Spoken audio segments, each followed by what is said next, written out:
Jusqu'au 30 janvier, le Conseil général de l'Orne vous fait remonter le temps jusqu'à l'époque de la guerre.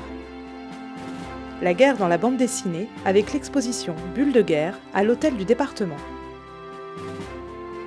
Donc le Conseil général de l'Orne s'est lancé dans cette exposition dans le prolongement des manifestations qui ont été organisées cette année en 2014 au niveau départemental dans le cadre du 100e anniversaire et du 70e anniversaire de la bataille de Normandie.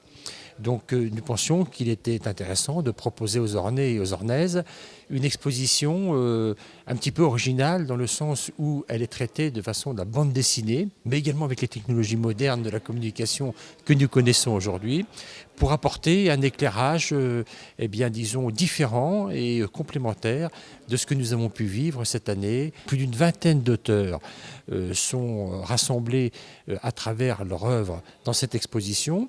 Certaines œuvres sont faites par des Ornais et des Ornaises, bien entendu, mais aussi des écrivains, des dessinateurs qui viennent de l'Europe entière, puisque nous avons des Espagnols et des Italiens. J'ai travaillé sur un projet sur la Deuxième Guerre mondiale qui s'appelle Opération Overlord, c'est 3 tomes.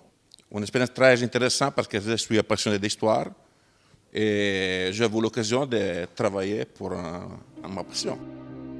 Je pense que la BD maintenant s'ouvre sur pas mal de gens. On s'aperçoit que l'histoire passionne les gens et qu'ils sont intéressés par la manière dont on est arrivé à vivre comme on vit aujourd'hui. Je pense que les gens sont passionnés justement par les histoires humaines. L'histoire de la transmission, c'est quand même important d'avoir des auteurs qui sont accaparés un thème et comment ils ont pu un peu le partager avec leurs lecteurs. Il ne faut pas oublier ce qui s'est passé et c'est vrai que la Normandie a vécu des choses intenses et graves qui lui ont coûté cher.